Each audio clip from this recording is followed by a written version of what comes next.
ನಾವು ಸಾಕಣೆದೊಂದು ಫಾರ್ಮಿಗೆ ಬಂದಿದ್ದೇವೆ. ಇಲ್ಲಿ ನೀವು ಇದು ನೋಡ್ಬೋದು, ಬಾಯ್ಲರ್ ಚಿಕನ್ ಒಳಗಡೆ ಉಂಟು.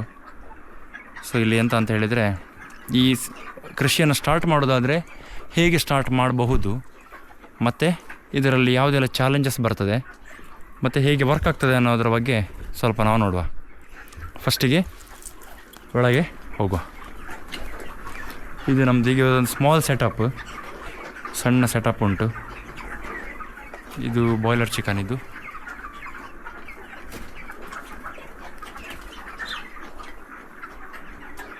ಇದರದ್ದು ಓನರ್ ಸ್ವಲ್ಪ ಕ್ಯಾಮರಾ ಶೈ ಇದ್ದಾರೆ. ಸೊ ಕ್ವಶನ್ ಆ್ಯಂಡ್ ಆನ್ಸರ್ ಈಗಲೇ ಅವ್ರ ಆನ್ಸರ್, ಕ್ವಶನ್ ಕೇಳಿದರೆ ಅವ್ರ ಆನ್ಸರ್ ಹೇಳ್ತಾರೆ.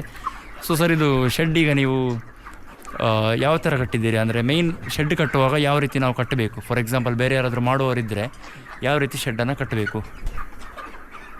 ನಾರ್ಮಲಿ ಶೆಡ್ಡಿಗೆ ಜಾಸ್ತಿ ಇನ್ವೆಸ್ಟ್ಮೆಂಟಿಗೆ ಹೋಗಬಾರ್ದು. ನಾರ್ಮಲಿ ನಾವು ಎಮ್ ಶೇಪಲ್ಲಿ ಶೆಡ್ಡಿಗೆ ಹೋಗಬೇಕು. ಇದು ಸಿಮೆಂಟ್ ಶೀಟಲ್ಲಿ ಆದಷ್ಟು ಲೋ ಕಾಸ್ಟಲ್ಲಿ ಮಾಡಲಿಕ್ಕೆ ಹೋಗಬೇಕು. ಯಾಕಂದರೆ ಫಸ್ಟು 2 years ಎಷ್ಟು ಇನ್ವೆಸ್ಟ್ ಮಾಡ್ತೇವೆ, ಎಷ್ಟು ಇನ್ಕಮ್ ಬರ್ತದೆ, ಅದು ಆ ಮೇರೆಗೆ ನಾವು ಹೋಗಬೇಕಾಗ್ತದೆ. ನಾರ್ಮಲಿ ಈ ಏನು ಕಟ್ಟಡ ನಿರ್ಮಾಣ ಮಾಡಿದಾರ, ಇದನ್ನು ಆ ಒಂದು ದೃಷ್ಟಿಕೋನದಲ್ಲಿ ಮಾಡಿದ್ದಾರೆ. ಮೊದಲು ಸಿಮೆಂಟ್ ಕಂಬ ಹಾಕಿದ್ದಾರೆ ಮತ್ತು ಇದು ಬೀಮೆಲ್ಲ ಕೊಟ್ಟು ತಗಡ್ ಶೀಟಲ್ಲಿ ಮಾಡಿದ್ದಾರೆ. ಇನ್ನು ಜಾಸ್ತಿ ಮಾಡೋದಾದ್ರೆ ಸೈಡಲ್ಲಿ ಒಂದು ಕಾಲಾಂಶದ ಇದರಲ್ಲಿ ಇಟ್ಟಿಗೆಯಲ್ಲಿ ಕಟ್ಬೋದು. ಯಾಕಂದ್ರೆ ನೀರು ಹೊಡೆಯುವುದಕ್ಕೆ ಆಗ್ತದೆ. ಮತ್ತೆ ಇದಕ್ಕೆ ವಾಸ್ತು ಎಂತ ಪೂರ್ವ ಪಶ್ಚಿಮ ಹಾಗೆ ಕಟ್ಲಿಕ್ಕೆ ಉಂಟಾ? ಗಾಳಿ ಪಾಸ್ ಆಗಬೇಕಲ್ಲ? ಗಾಳಿ ಪಾಸ್ ಅದೇ ಗಾಳಿ ನಮಗೆ ಹೀಗೆ ಉತ್ತರ ದಕ್ಷಿಣ ಆ ರೀತಿ ಪಾಸ್ ಆಗ್ತದಲ್ಲ, ಈ ರೀತಿ ಕಟ್ಟಿದ್ರೆ ಇದು ಯಾವ ರೀತಿ ಇದರಲ್ಲಿ ಉಂಟು. ಆಕ್ಚುಲಿ ಈ ಸೈಡಲ್ಲಿ ಉತ್ತರ ಬರ್ತದೆ, ಈ ಸೈಡಲ್ಲಿ ದಕ್ಷಿಣ ಬರ್ತದೆ, ಈ ಸೈಡಲ್ಲಿ ಬ್ಯಾಕ್ ಸೈಡಲ್ಲಿ ಗಾಳಿ ಕರೆಕ್ಟ್ ಆಗಿ ಪಾಸ್ ಆಗೋದು ಮೇನ್ ಅಲ್ಲ? ಪಾಸ್ ಆಗೋದು ಮೇನ್. ಯಾಕಂದ್ರೆ ಈ ಬೇಸಿಗೆ ಸೀಸನ್ ಅಲ್ಲಿ ಜಾಸ್ತಿ ಗಾಳಿ ಆಡಾಟ ಇದ್ರೆ ಒಳ್ಳೆದು. ಇದ್ರೆ ಆ ಹೀಟಿಗೆ ಕೋಳಿಗಳು ಸಾಯುವಂತ ಪ್ರಸಂಗ ಬರ್ತದೆ.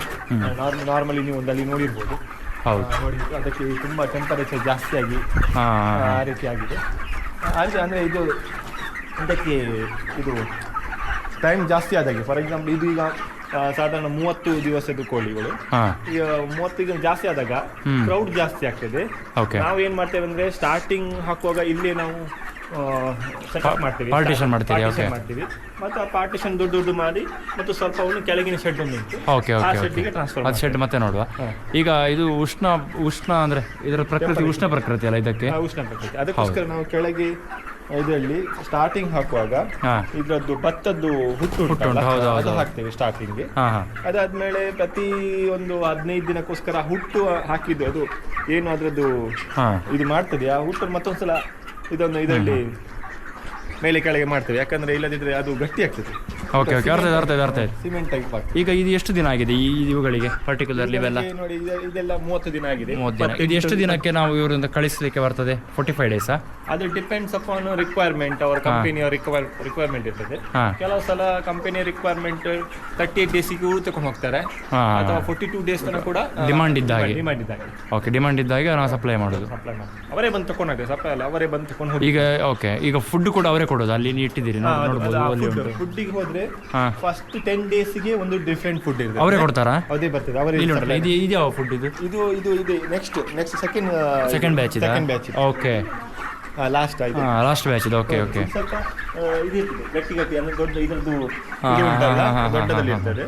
ಸಣ್ಣದಿರುವಾಗ ಇದರಲ್ಲಿ ಇಷ್ಟು ದೊಡ್ಡದಿರುವುದಿಲ್ಲ, ಇದರಲ್ಲಿ ಇನ್ನು ಸ್ವಲ್ಪ ಕಡಿ ಜಾಸ್ತಿ ಆಗ್ತದೆ. ಓಕೆ. ಈಗ ಇದು ಮರಿ ಕೂಡ ಅವರೇ ಕಂಪನಿಯವರೇ ತಂದು ಕೊಡೋದಲ್ಲ ನಿಮಗೆ? ಹೌದು, ಮರಿ ಕೂಡ ಕಂಪನಿ. ಅದು ಆಕ್ಚುಲಿ ಸೇಫ್. ಸೇಫ್. ಅದು ಚಾಲೆಂಜಿಂಗ್ ಇರುವುದಲ್ಲಿ ಫಸ್ಟ್ 10 ಡೇಸ್ ನಾವು ಯಾವ ರೀತಿ ಸಾಕ್ತೇವೆ ಅದನ್ನು, ಅದಕ್ಕೆ ನಾವು ನೋಡಿ ಅಲ್ಲಿ ನೀವು ನೋಡಿರ್ಬೋದು, ಅದು ಹೈಟ್ ಅಲ್ಲಿ ಕಟ್ಟಿದಾರಲ್ಲ. ಹೌದು, ಅದು ಸ್ವಲ್ಪ ಮುಂದೆ ಹೈಟ್ ಅಲ್ಲಿ ಕಟ್ಟಿದಾರಲ್ಲ, ಅದು ಫಸ್ಟ್ 10 ಡೇಸ್ ಅಲ್ಲಿ ಇರುವ ಕೆಳಗೆ ಇಳಿಸ್ತೇವೆ. ನಾವು ಹೀಟ್ ಕೊಡ್ತೇವೆ, ಅದನ್ನು ಕ್ಲೋಸ್ ಮಾಡಿ ಅದಕ್ಕೆ ಹೀಟ್ ಕೊಡ್ತೇವೆ. ಎಷ್ಟು ಹೀಟ್? ಆ 10 ಡೇಸ್ ಬಲ್ಬ್ ಎಲ್ಲ ಉಂಟಲ್ಲ, ಆ ಬಲ್ಬಲ್ಲಿ ನಾವು ಹೀಟ್ ಕೊಟ್ಟಾಗ ಅದಕ್ಕೆ ಬೆಳಿಲಿಕ್ಕೆ ಇದಾಗ್ತದೆ. ನಂತರ ಅದಕ್ಕೆ ಒಂದು ಮೆಡಿಸಿನ್ ಟೈಪ್ ಅದು, ಇಲ್ಲದಿದ್ರೆ ಅದಕ್ಕೆ ಕಾಲುಗಳಿಗೆ ಬಲ ಬರುವುದಿಲ್ಲ, ಆಗುವ ಚಾನ್ಸಸ್ ಎಲ್ಲ ಇರುತ್ತೆ. ಅಲ್ಲಿ ಉಂಟು ಕಾಣ್ತದೆ ಅಲ್ಲ?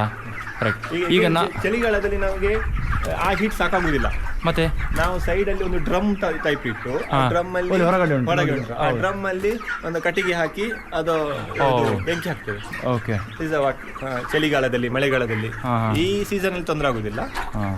ಚಳಿಗಾಲ ಬ್ಯಾಚ್ ಅಲ್ಲಿ ನಾವು ಸ್ಟಾರ್ಟ್ ಮ್ಯಾನ್ಯುವಲ್. ಓಕೆ, ಕೈಯಲ್ಲಿ ಕೊಡುವಂಥದ್ದು. ಸ್ಟಾರ್ಟ್ ಮ್ಯಾನ್ಯುವಲ್, ಕೈಯಲ್ಲಿ ಅಂತಲ್ಲ, ಅದಕ್ಕೆ ಒಂದು ಕ್ಯಾನ್ ಇರ್ತದೆ. ಅದು ಈ ತರ ಹಾಕುದು. ಇದು ಆಟೋಮೆಟಿಕ್ ಅಲ್ಲ ನಿಮ್ದು? ಈ ಟೈಪ್ ಅಲ್ಲಿ ಆ ಟ್ಯಾಂಕ್ ಇಂದ ಡೈರೆಕ್ಟ್ ಬರ್ತದೆ. ಓಕೆ. ಈ ರೀತಿ ಪ್ರೆಸ್ ಮಾಡಿದಾಗ ಓಕೆ, ನೀರು ಖಾಲಿ ಆದಾಗ ತುಂಬ್ತಾ ಹೋಗ್ತದೆ. ಓಕೆ, ಬಾಲ್ ಸಿಸ್ಟಮ್ ಗೊತ್ತಾಯ್ತು. Ball system. Okay okay okay okay. ಹೌದು ಹೌದು ಹೌದು ಹೌದು. ಅದರ ಇದರಲ್ಲಿ ಕೂಡ ಫುಡ್ ಕೂಡ ಹಾಗಿದೆ. ಈ ಫುಡ್ ಇಲ್ಲಿ ಫುಡ್ ಹಾಕ್ತೇವೆ. ಈ ಫುಡ್ ಅವರು ತಿಂತ ಹೋದಾಗ ಖಾಲಿ ಆಗ್ತಾ ಇಲ್ಲಿ ನಾವು ಫಿಲ್ ಮಾಡಿ ಇರ್ತೇವೆ ಎಸ್ ಅರ್ಥ ಆಯ್ತು. ಇದು ಕನೆಕ್ಷನ್ ಎಲ್ಲಿ ಉಂಟು ನೀರಿಗೆ? ಅದ್ಮೇಲೆ ಟ್ಯಾಂಕ್ ಉಂಟು, ಓವರ್ ಟ್ಯಾಂಕ್. ಓವರ್ ಟ್ಯಾಂಕ್ ಉಂಟು. Okay okay okay okay okay. ಇದು ಕಂಪನಿಯವರು ತಂದು ಅವರೇ ತಗೊಂಡು ಹೋಗ್ತಾರೆ. ನಮಗೆ ಮಾರ್ಕೆಟಿಂಗ್ ಇದೇನು ಸಮಸ್ಯೆ ಇಲ್ಲ, ಒಂದು ಮೇಂಟೆನೆನ್ಸ್ ಮಾತ್ರ ಒಂದು ಸಮಸ್ಯೆ. ಈಗ ನಾನು ಫಸ್ಟಿಗೆ ಮೇಂಟೆನೆನ್ಸ್ ಹೇಳಿದರೆ ಇದಕ್ಕೆ ಬೆಳಿಗ್ಗೆ ಮಧ್ಯಾಹ್ನ ರಾತ್ರಿ ಈ 3 ಟೈಮಲ್ಲಿ ಬಂದು ಅವರ ಜೊತೆಗೆ ಒಂದ್ಸಲ ಅಡ್ಡಾಡ್ಕೊಂಡು ಹೋಗ್ಲೇಬೇಕಾಗ್ತದೆ. ಇಲ್ಲದಿದ್ರೆ ಒಂದು ಮನುಷ್ಯದ್ದು ಒಂದು ಗಾಳಿ ಅದು ಇದ್ರೆ ಮಾತ್ರ ಅದರದ್ದು. ಮತ್ತೆ ನಂಗೆ ಅರ್ಥ, ಮತ್ತೆ ಪ್ರಾಕ್ಟೀಸ್ ಸ್ವಲ್ಪ ನೋಡಿ ನೋಡಿ ಅಭ್ಯಾಸ ಆಗ್ತದೆ. ಇವುಗಳು ಹೇಗಂತೇಳಿ ನೋಡ್ಬೇಕು. ಈಗ ಇದು ಸರಿ ಉಂಟು ಆ್ಯಕ್ಚುಲಿ, ಬಟ್ ಮಲಗಿತ್ತು, ಅದು ಐಡಿಯಾ ಸಿಗ್ಬೇಕಲ್ಲ. ಓಕೆ, ಅರ್ಥ ಆಯ್ತು. ಈಗ ನಾನು ಫಸ್ಟಿಗೆ ಕ್ವಶನ್, ಈಗ ನನ್ನ ಹತ್ರ ಒಂದು ಕರೆಕ್ಟ್ ಜಾಗ ಎಲ್ಲ ಉಂಟು. ಈಗ ನಾನು ಈ ಕೃಷಿಯನ್ನು ಸ್ಟಾರ್ಟ್ ಮಾಡಬೇಕಂತ ಇದ್ದರೆ ನನಗೆ ಫಸ್ಟ್ ಏನೆಲ್ಲ ಪರ್ಮಿಷನ್ ತಗೊಳ್ಬೇಕು? ಫಸ್ಟಿಗೆ ನೀವು ಜಾಗ ನೋಡಬೇಕಾಗ್ತದೆ. ಅದು ಆ ಜಾಗ ಬೇರೆ ಮನೆಗಿಂತ ಮಿನಿಮಮ್ 100 ಮೀಟರ್ ದೂರ ಇರಬೇಕು. ಮಿನಿಮಮ್. ಇಲ್ಲದಿದ್ರೆ ನಿಮಗೆ ಪಂಚಾಯತ್ ಲೈಸೆನ್ಸ್ ತಗೊಳ್ಳುವಾಗ, NOC ತಗೊಳ್ಳುವಾಗ ಅವರು ಇದಕ್ಕೆ ಪಂಚಾಯತ್ NOC ಮೇನ್. ಓಕೆ. ಮತ್ತು ಜಾಗ ಹೆಸರಿನಲ್ಲಿ ಇರಬೇಕು. ಮತ್ತು ಏನಿದ್ರು ನೀವು ಕಂಪನಿಯಲ್ಲಿ ಡೀಲರ್ಶಿಪ್, ಕಂಪನಿ ಜೊತೆಗೆ ಟೈ ಅಪ್ ಮಾಡಬೇಕು, ಅವ್ರ ಹತ್ರನೇ ಮಾತಾಡ್ಕೊಳ್ಳುವಂಥದ್ದು, ಮಾಡಬೇಕು. ಇದಕ್ಕೆ ಇನ್ಸೂರೆನ್ಸ್ ಕೂಡ ಉಂಟಾ? ಓಕೆ. ಇನ್ಸೂರೆನ್ಸ್ ಮಾಡಿದ್ರೆ ಒಳ್ಳೇದು. ಇನ್ಸೂರೆನ್ಸ್ ಮಾಡಿಸ್ತಾರೆ. ಅದು ಸೇಫ್ ಅಲ್ಲ? Safer side. ಓಕೆ. ಮತ್ತು ಸ್ಟಾರ್ಟಿಂಗ್ ಇನ್ವೆಸ್ಟ್ಮೆಂಟ್ ಮಿನಿಮಮ್ ಈ ತರ ಒಂದು 3,000. ಆಕ್ಚುಲಿ ಇದು 3,000ದ್ದು ಕೌಂಟ್ ಇದ್ದು. 3,000ಕ್ಕೆ ಮಿನಿಮಮ್ ಒಂದು 6 to 7 lakhs. Okay, 6 to 7 lakhs ಆಗ್ತದೆ. ಓಕೆ. ಮತ್ತೆ ಇದು ನೀವು ಎಷ್ಟು ಸಲಕ್ಕೆ ಫುಡ್ ಹಾಕ್ತೀರಿ? ಖಾಲಿ ಆದಾಗೆ ಹಾಕ್ತಾ ಇರೋದಾ ಎಂತ? ಇದು ಸಣ್ಣದಿರುವಾಗ ಸಿಸ್ಟಮ್ ಬೇರೆ, ಫುಡ್ ಹಾಕುವಂಥದ್ದು. ಆಫ್ಟರ್ 15 days ಸಿಸ್ಟಮ್ ಬೇರೆ. ಈಗ ಇನ್ನೊಂದು ಕ್ವಶನ್ ಉಂಟು. ಸಣ್ಣದಿರುವಾಗ ಅಂದರೆ ಎಷ್ಟು ಸಲ ಹಾಕ್ತೀರಿ? ಅದು ಖಾಲಿ ಆದಾಗ ಈಗ ನೀರು ತುಂಬ ಇಡಬೇಕಾದ ಕರೆಕ್ಟ್. ಫುಡ್ ಒಮ್ಮೆಲೆ ಫುಲ್ ಮಾಡಿಬಿಟ್ರೆ ತಿಂತಾ ಇರ್ತದೆ. ಕರೆಕ್ಟ್. ಓಕೆ. ಈಗ ಇನ್ನೊಂದು, ಈಗ ಇದು ವೆದರ್ ಓಕೆ, ಇನ್ನು ಚಳಿಗಾಲ ಅಡ್ಡಿಲ್ಲ, ಸೆಕೆಗಾಲದ ತುಂಬ ಉರಿ ಆಗ್ತದೆ. ಆಗ ಅದನ್ನು ಹೇಗೆ ಕಂಟ್ರೋಲ್ ಮಾಡ್ತೀರಿ? ನಂಬರ್ ಆಫ್ ಕೌಂಟ್ ಕಮ್ಮಿ ಹಾಕಬೇಕು, ಗಾಳಿ ಆಡಲಿಕ್ಕೆ. ಹಾಂ, ಮಳೆಗಾಲದಲ್ಲಿ ಆದರೆ ಅದು ಕವರ್ ಮಾಡುವಂಥದ್ದಲ್ಲ? ಕವರ್ ಮಾಡ್ತೇವೆ. ಆ ಶೆಡ್ ಏನುಂಟು ಅದನ್ನು ನಿಲ್ಲಿಸ್ತೇವೆ. ಅದು ಮಳೆಗಾಲದಕ್ಕೆ ಮಾತ್ರ ಬೇಕಾಗಿರ್ತದೆ. ಇದು ಹಳದಿ ಕಲರ್, ಸಾರಿ ಹಸಿರು ಕಲರ್, ಸಾರಿ. ನಾನು ಅದೇ ಹೇಳಿದಲ್ಲ, ಒಂದು ಇಟ್ಟಿಗೆಯಲ್ಲಿ ಕಟ್ಬೋದು. ಕಟ್ಟಿದ್ರೆ ನಮಗೆ ಬೇಸಿಗೆಗಾಲದಲ್ಲಿ ಗಾಳಿ ಆಡೋದಿಲ್ಲ. ಓಕೆ, ಅದೊಂದು ರೀಸನ್ಗೋಸ್ಕರ ನಾವು ಅದನ್ನು. ಓಕೆ.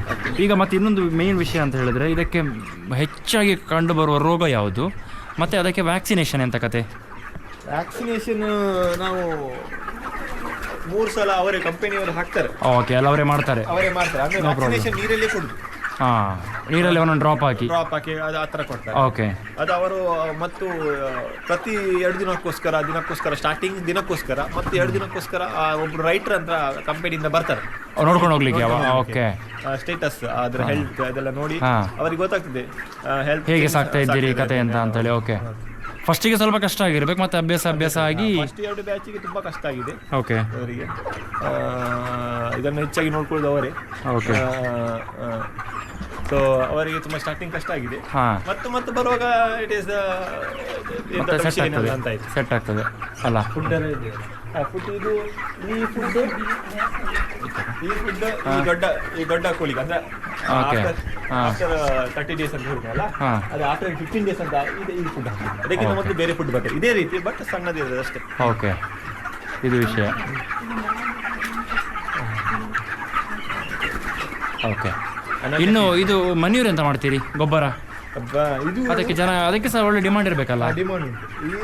ಇದನ್ನು ಒಟ್ಟು ಮಾಡಲಿಕ್ಕೆ ಜನ ಸಿಗುದಿಲ್ಲ. ನಿಮಗೆ ಹೊರಲಿಕ್ಕೆ ಅಲ್ಲ, ಅದನ್ನು ಒಟ್ಟು ಮಾಡಿ ಚೀಲದಲ್ಲಿ ಹಾಕ್ಬೇಕಲ್ಲ. ಇದು ಚೀಲಕ್ಕೆ ಇಷ್ಟು ಅಂತ ಇರ್ತದೆ, ಚೀಲಕ್ಕೆ ತುಂಬಿಸ್ಲಿಕ್ಕೆ ಆ ಟೈಮಲ್ಲಿ ಜನ ಸಿಗುದಿಲ್ಲ. ಮನೆಯವರೇ ಮಾಡ್ತಾರೆ, ಯಾಕಂದ್ರೆ ಹೀಟ್ ಜಾಸ್ತಿ ಇದೆ, ಜನ ಬರುದಿಲ್ಲ, ಉರಿ ಆಗ್ತದೆ ಅಂತ. ಓಕೆ. ಸೊ ಅದೊಂದು ಇದು. ಬಟ್ ಮನೆಯವರ ಇದ್ರೆ ಅದರಲ್ಲಿ ಎಂತ ಪ್ರಾಬ್ಲಮ್ ಉಂಟು ಪ್ರಾಣಿಗಳದ್ದು? ಸ್ನೇಕ್ ಆಕ್ಚುಲಿ ಹೀಟ್ ಇರೋದ್ರಿಂದಾಗಿ ಬರುದಿಲ್ಲ. ಇದೊಂದು ಗೊಬ್ಬರ ಹೀಟ್ ಅಲ್ಲ. ಸೊ ಇಲ್ಲಿಂದ ಈ ಚಡಿಯಲ್ಲಿ ಒಂದ್ಸಲ ಸ್ವಲ್ಪ ಹತ್ರ ಎಲ್ಲ ಬರುದಿಲ್ಲ. ಮುಂಗುರಿ ಅಲ್ಲ, ಮುಂಗುರಿ ಅದೆಲ್ಲ ಒಂದು ಸಲ ಬಂದಿದೆ. ಅದಕ್ಕೋಸ್ಕರ ಇದು ಇದು ಏನು ಉಂಟು ಕಬ್ಬಿನದ್ದು ನಟ್ ತುಂಬಾ ಟೈಟ್ ಆಗಿ ಕಟ್ಟಿರ್ತಾರೆ ಕೆಳಗೆ, ಅದನ್ನು ನೋಡ್ಕೊಳ್ತಾ ಇರ್ಬೇಕು. ಓಕೆ. ಅದೆಲ್ಲ ಕಡೆ ಬೆಟರ್ ಒಂದು ದೊಡ್ಡ ನಾಯಿ ಸಾಕಿದ್ರೆ ಒಳ್ಳೇದು. ಸುತ್ತಮ ನಾಯಿ ಒಳಗೆ ಬಂದ್ರೆ ಕಷ್ಟ ಅಲ್ಲ ಮತ್ತೆ. ಅದೇ ಅಲ್ಲ, ಮನೇಲಿ ಸಾಕಿದ್ದು ಕರೆಕ್ಟ್ ವಿಷಯ ಕರೆಕ್ಟ್. ಯೂಶಲಿ ನಾವು 2-3 ನಾಯಿಗಳಿಗೆ ಟೈಮಲ್ಲಿ ಬಿಟ್ಟಾಗ್ತೇವೆ. ಓಕೆ. ಇದು ಹಾಗಾದ್ರೆ ಲಾಭದಾಯಕ ಉದ್ಯಮ ಅಂತ ಹೇಳ್ಬೋದು. ಜಾಗ ಒಂದು ಮೇನ್ ಕರೆಕ್ಟ್ ಅಲ್ಲ, ಮತ್ತೆ 2-3 ಬ್ಯಾಚ್ ಒಂದು ಸೆಟ್ ಆಗ್ಬೇಕಲ್ಲ, ಕರೆಕ್ಟ್ ಅಲ್ಲ? ಮಿನಿಮಮ್ 45 ದಿನ ಸಾಕ್ಬೇಕು. ಓಕೆ. ಅವರು ನಿಮಗೆ ಕೆಜಿ ಲೆಕ್ಕದಲ್ಲಿ ಕೊಡೋದಾ, ಪೀಸ್ ಲೆಕ್ಕದ ಅಥವಾ ಬ್ಯಾಚ್ ಲೆಕ್ಕದಲ್ಲಿ ಹೇಗೆ ತಗೊಂಡು ಹೋಗ್ತಾರೆ ಅವರು? ಒಂದು ಪರ್ಸೆಂಟೇಜ್, ಒಂದು ಕೆಜಿಗೆ ಇಷ್ಟು ಪರ್ಸೆಂಟೇಜ್ ಅಂತ ಕೊಡ್ತಾರೆ. ಓಕೆ, ಅರ್ಥ ಆಯ್ತು ನನಗೆ. ಬೇಗ ತಗೊಂಡು ಅದು ಡಿಪೆಂಡ್ಸ್, ನಾವು ಹೇಗೆ ಕಂಪನಿಯವರೊಟ್ಟಿಗೆ ಮಾತಾಡ್ತೇವೆ ಹಾಗೆ. ಇದು ಇಷ್ಟಕ್ಕೆ ನೋಡಿ. ಇದರಲ್ಲಿ ಈಗ ಸಾಧಾರಣ ಇಲ್ಲಿಂದ ಇಲ್ಲಿಗೆ ಇದರಲ್ಲಿ 2000 ನಿಲ್ಲಿಸ್ಲಿಕ್ಕೆ ಆಗ್ತದೆ. ಇದರಲ್ಲಿ 2000, ಅದರಲ್ಲಿ 1000, total 3000 shed. Okay okay. Main ಅದೇ ಮೇಂಟೆನೆನ್ಸ್ ಮಾಡೋದಲ್ಲಿ ಇರುತ್ತೆ, ಮತ್ತೆ ಅವುಗಳೇ ಬೆಳೀತಾ ಹೋಗ್ತಾವಲ್ಲ. ಇದಕ್ಕೆ ಡಿಮಾಂಡ್ ಕಮ್ಮಿ ಆಗೋದು ಅಂತಿಲ್ಲ ಅಲ್ಲ. ಮತ್ತು ಇನ್ನೊಂದು, ಈಗ ಟ್ರಾನ್ಸ್ಪ್ಲಾಂಟೇಬಲ್ ಡಿಸೀಸ್ ಬಂದರೆ ನೀವು ರಪ್ಪ ಹೇಗೆ ಹುಡುಕ್ತೀರಿ? ಈ ಕೆಲವು ಕಡೆ ನಮ್ದು ಊರ್ಕೋಳಿ ಸಾಕೋಗೆಲ್ಲ ಕೆಲವು ರೋಗ ಬರ್ತದಲ್ಲ, ಅದು ಈ ಸೀಸನ್ ಈ ಸೆಕೆಗಾಲದಲ್ಲಿ ಕೆಲವು ಸಲ ಬರ್ತದ. ಇದು ನಿಮ್ಮ ಇದಕ್ಕೆ ಬರ್ತದಲ್ಲ ನನಗೆ ಗೊತ್ತಿಲ್ಲ. ಅದೇ ಕಂಪನಿಯವರು ಬಂದು ಡೋಸ್ ಕೊಡ್ತಾರಲ್ಲ, ಅದರಲ್ಲೆಲ್ಲ ಅವರಿಗೆ ಗೊತ್ತಾಗ್ತದೆ ಅದರ ಬಗ್ಗೆ. ನಮಗೆ ಇದುವರೆಗೆ ಅಂತ ಎಕ್ಸ್ಪೀರಿಯನ್ಸ್ ಆಗಿಲ್ಲ. ಓಕೆ. ಅವರು ಬರ್ತಾರೆ, ರೈಡರ್ ಬರ್ತಾನಲ್ಲ. Okay okay okay. ಅಲ್ಲೆಲ್ಲ ಸೆಟ್ ಆಗ್ತದೆ. ಒಟ್ಟು ನೋಡ್ಕೊಳ್ಳೋದು ಒಂದೇ ಸಮಸ್ಯೆ. ಈ ಇದಕ್ಕೂ ಸಹ ಡೋಸ್ ಇದೆಯಾ?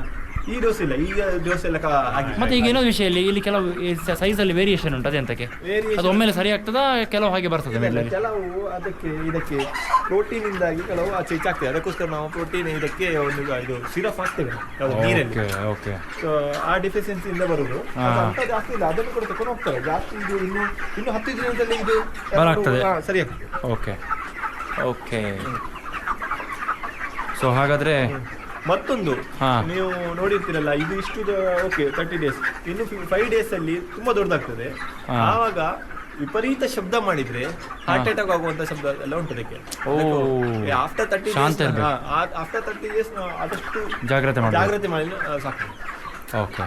ಅದೆಲ್ಲ ಮತ್ತು ಸಣ್ಣದಿರುವಾಗ ಕೂಡ ಸ್ಟಾರ್ಟಿಂಗ್ 10 ಡೇಸ್ ಅಲ್ಲಿ ಯಾವ ರೀತಿ ಸಾಕ್ಬೇಕಂದ್ರೆ, ಅದು ಏನು ತಿನ್ನದೆ ಹೋಗಿ ಸುಮ್ಮನೆ ಕೂತ್ಕೊಳ್ತದೆ. ಓಕೆ. ಅದಕ್ಕೆ ತಿನ್ಬೇಕಂತ ಊರುಕೋಳಿಗಳ ತರ ಅಲ್ಲ.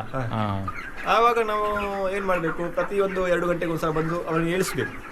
ಸಣ್ಣ ಅದು ಬಂದು ಆವಾಗ ಏಳಿಸ್ಕೊಂಡು ಹೋಗಿ ಮ್ಯಾನುವಲ್ ಲೇಬರ್ ಸ್ವಲ್ಪ ಉಂಟಿದ್ರಲ್ಲಿ ಅಲ್ಲ. ಓಕೆ. ಏನು ಟಾಸ್ಕ್ ಇದ್ರು ಕೂಡ ಅದು ಫಸ್ಟ್ 10 ಡೇಸ್ ಮೇಜರ್ ಟಾಸ್ಕ್. ಮತ್ತೆ ಬೆಳಿಗ್ಗೆ ಒಂದ್ಸಲ ಸಾಯಂಕಾಲ ಒಂದು ನೋಡಿ ಹೋದ್ರೆ ಆಯ್ತು, ಕರೆಕ್ಟ್ ಅಲ್ಲ? ಮಳೆಗೆ ಏನು ತೊಂದರೆ ಅಂದ್ರೆ? ಮಳೆಗಾಲದಲ್ಲಿ ಎಂತ ಸಮಸ್ಯೆ ಆಗೋದಿಲ್ಲ. ಮಳೆಗಾಲ ಸ್ವಲ್ಪ ಸಾಕ್ಲಿ ಈಸಿ ಏನೋ ಅಲ್ಲ. ಆದ್ರೆ ಗ್ರೋತ್ ಕಮ್ಮಿ. ಗ್ರೋತ್ ಜಾಸ್ತಿ ಸೆಕೆಗಾಲದಲ್ಲಿ. ಅಯ್ಯೋ, ಅಂದ್ರೆ ಬಿಸಿಯಲ್ಲೇ ಇರೋದಲ್ಲ, ಉಷ್ಣ. ಓಕೆ. ಗ್ರೋತ್ ಆಗ್ಲಿಕ್ಕೆ ತುಂಬಾ ದಿನ ತಗೊಳ್ತದೆ. ಇಲ್ಲಿ ಈಗ ಏನು 35 ಡೇಸ್ ಅಲ್ಲಿ ಆಗ್ತದ, ಆವಾಗ ಒಂದು 38 to 40 ಡೇಸ್ ತಗೊಳ್ತದೆ. ಸೊ ಇದೊಂದು ಚಿಕ್ಕ ಮಾಹಿತಿಗಾಗಿ ಧನ್ಯವಾದ. ಯಾರಾದರೂ ಬಾಯ್ಲರ್ ಚಿಕನ್ ಕೃಷಿಯನ್ನು ಮಾಡೋರಿದ್ರೆ ಈ ವಿಡಿಯೋವನ್ನು ನೋಡಿ ಮಾಡ್ಬೋದು. ಮತ್ತು ಶೆಡ್ಡಿನ ತನಕ 4 ವೀಲರ್ಸ್ ಬರೋದಿದ್ರೆ ಬಹಳ ಒಳ್ಳೆಯದು. ಯಾಕಂತ ಹೇಳಿದರೆ ಟ್ರಾನ್ಸ್ಪೋರ್ಟೇಷನ್ ಮಾಡಲಿಕ್ಕೆ ಕಂಪನಿಯವರಿಗೆ ತುಂಬ ಹೆಲ್ಪ್ ಆಗ್ತದೆ. Thank you.